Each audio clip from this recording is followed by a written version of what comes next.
You're saying find the slope-intercept form of the equation that 1 passes through the point 2 comma 1, and it's perpendicular to the line 4x minus 2y is equal to 3. So the first thing that we need to think about is slope-intercept form. That what we know that to be is y is equal to mx plus b, where m is the slope, b is the y-intercept, and x and y are ordered pairs, right? So any ordered pair that is a part of that line. So if we want to find this form of an equation that passes through the point 2 comma 1 and is perpendicular to the line 4x minus 2y is equal to 3, the first thing that we need to consider is that we were given an x and y. So we were given an ordered pair here. And then this other information that they give us is we want whatever line we have here to be perpendicular to this line. So the first thing that we need to do is turn this equation given here into slope-intercept form so that we can grab the slope from it. So we can do, so let's rewrite this first. 4x minus 2y is equal to 3. And to write this in slope-intercept form, we want to isolate y. So the way to do that is by subtracting 4x on both sides.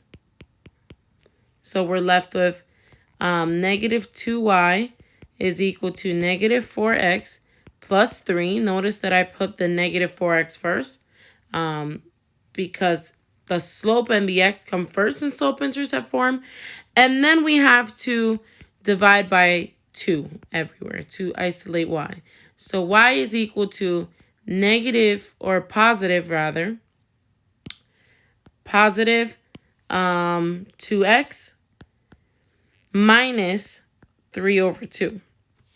So this here tells me that the slope of this line here is 2 and the y-intercept is negative 3.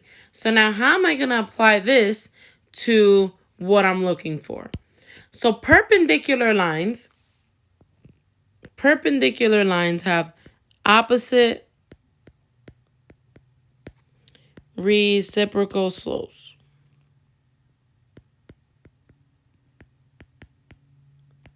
So if this slope here is 2, the slope of this line here would be 1 over a, or negative 1 over a.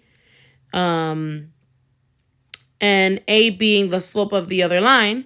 So in this case, it would be negative 1 over 2. So the slope of this line is 2.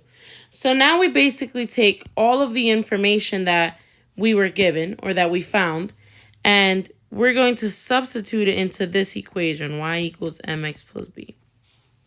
And we're going to substitute 1 for y, negative 1/2 for the slope, 2 for x, and again, we're looking for b. So this ends up being half of 2 is 1 times negative 1 is negative 1. And then we have negative 1 plus b.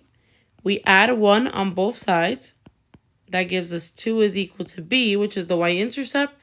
And so now we have the slope, we have the y-intercept, and we can substitute it into the equation here for slope-intercept form. And the slope of the line ends up being negative 1/2 x plus 2. And this is the slope of a line that passes through the point 2, negative 1, but is also perpendicular to the line 4x minus 2y is equal to 3.